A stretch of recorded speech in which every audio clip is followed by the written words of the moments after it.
Hello, guys. This is your favorite BPM coach. Another lesson for you today. Some of you have probably heard of the events-driven process chain, the EPC. Short for events-driven process chain is EPC, and it differs a lot from the BPMN 2.0 models, which we've been focusing on thus far, but it's a fascinating way to model. And if you are in South Africa, you'll find that a large number of the banks in this country are still following the EPC way of modeling, and they primarily using a system called Aris, which is obviously provided by a German-based company called Software AG. So I would love to show you how to start doing your first basic EPC model. They do get a bit more complex, but I think once I show you the basics, then you'll actually be able to find your way. Okay, cool. Let's quickly get out of here. By the way, I'm gonna show you now how to get a free copy of this license, right? So some of you might not have access to an Aris license. So they've created a nice online community. So you'll see here, it's software AG, Aris community. The URL is ariscommunity.com. And from there, you'll then be able to get a free download. First of all, you need to log in. So you need to create an account, basic things like your email address, password, and then you can download a free copy for Windows or for other operating systems, right? So you'll follow the steps from here easily. So once you have your copy, so I'm gonna share my copy with you now, and then we'll quickly do a basic model together. Okay, let's have fun. So I'm just gonna quickly share, here we go. Okay, cool. So to navigate around your Aris Express license, you'll see in the top left, it's called Aris Express. Guys, it's really simple. If you have any questions, just reach out to me. It is really, really simple. And then we're going to do our first basic model, right? But I want us to refer back to lesson number 6 of video number 6, where we already dealt with a process called procure services from vendor. So I've just taken a copy of that diagram, just the first few activities, and I pasted it at the bottom of this diagram here, of this canvas here. So let's start our process. Okay, so you start so here you'll see in BPMN 2.0, we said that a service is required. Pretty much the same in Aris. We also have what's called an event, because that's an event. And there I've dragged, so you'll see on the right-hand side, there would be my menu for all the objects that we're using. And because the service required here, this icon here represents an event, we will do the same here. So we'll say service required. Service required. Yep, correctly spelled. Then we will see that our user performs activity number 1. They check whether the service exists on the service catalog. Guys, your symbols menu here is so straightforward. So you'll see here, we're looking for an activity. It's right underneath the connection. So you then just drag and drop and you paste your activity there. And let's call that activity check whether service exists on service catalog. There you go. There's your activity. To connect, you obviously need to connect your object. So to connect your event to your activity, you can just simply click on your event. Then you'll see a little like a menu underneath that, and you'll see on your far left, that's your connection icon. So you then simply just connect. There we go. Then we have our first decision here. Does the service exist on the service catalog? So here, this individual is already checking here whether the service exists on the catalog, right? So the difference then with your EPC diagram, you will then come down with your gateway, and you'll do that, right? Because it's also a strict operator. You'll do that. And then you don't need to give a narration to the gateway here. Unlike with BPMN 2.0, you can simply then have your 2 events. Remember, this is called an events-driven process chain. And then the first event could be service does not exist on service catalog, right? And then you can connect the two. And then another event, and this event is the positive one, and it is service exists on service catalog. Okay, there you go. Then you connect the two.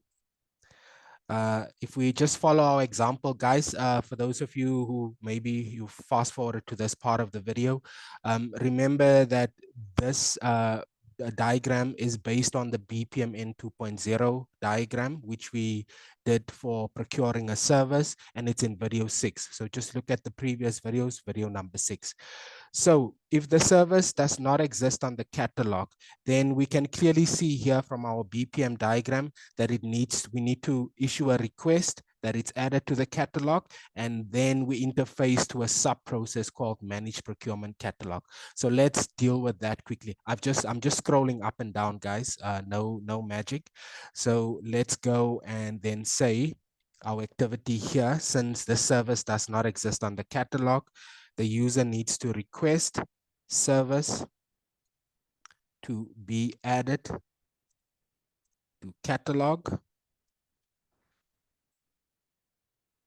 and we can connect. And then we always use another event here. This is called an events-driven process chain to just show what the outcome of that activity would be. So in my case, I can see here that this was an email request that was issued.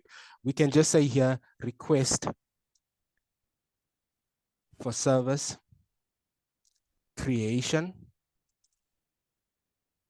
issued to procurement department, or whatever you want to call it. Okay. And then to show your sub process, can you see there's a SP1 managed procurement catalog? In Aris or in the EPC, it's called a process interface. So here's our object on the far right at the bottom. So again, you just drag and drop that, and you link it here, and you call it, let's call it SP1. Okay. Manage procurement catalog. So guys, just to recap, what will then happen in this managed procurement catalog, that in this particular sub-process, the procurement department will receive the request, they will review the request, they will confirm whether it's valid in line with the procurement strategy, and they will then, decide whether and how this request will be fulfilled.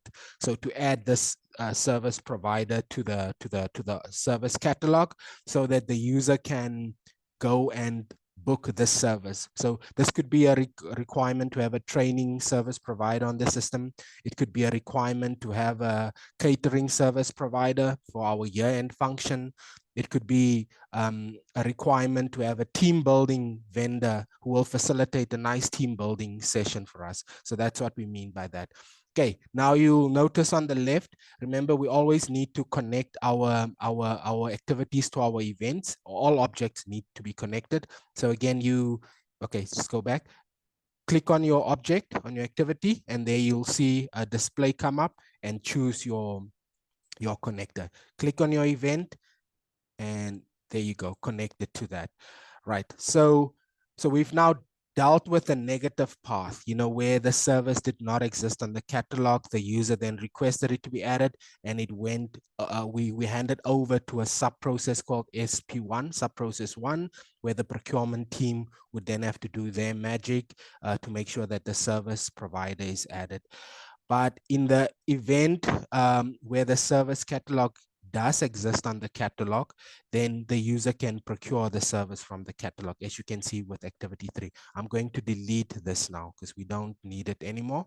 So I'm going to then put an activity here, and it's going to be called procure service from the service catalog.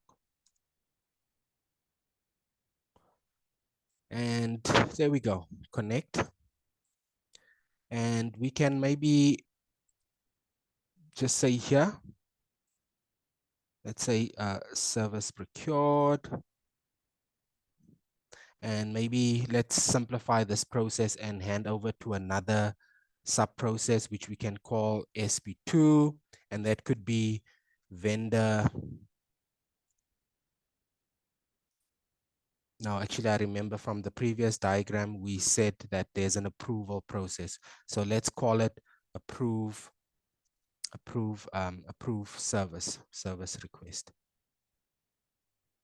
And that would be the approver. So this is the requester that has been responsible for the first few activities.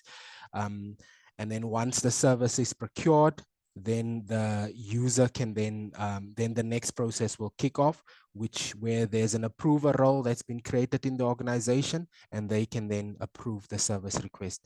Now, in the ideal world, we would have this process, it would have its name. So business process one, you call it, procure service request or initiate request for service. Then you'll have on the same canvas, but like on a second tab, you'll have your managed procurement catalog. Then the next process could be your approve your service request. And because this is Aris, you are able to link link your actual process map to the object. You know what I mean? So that makes it then nice, so that once a user or a reader of this process gets to this part, they can click on this and then the relevant process map will show up. Guys, this is the basic model. In the next video, I will show you how to add your systems, how to add your your users that are performing the process, and how to add any other attributes to this diagram. Let's take it one step at a time.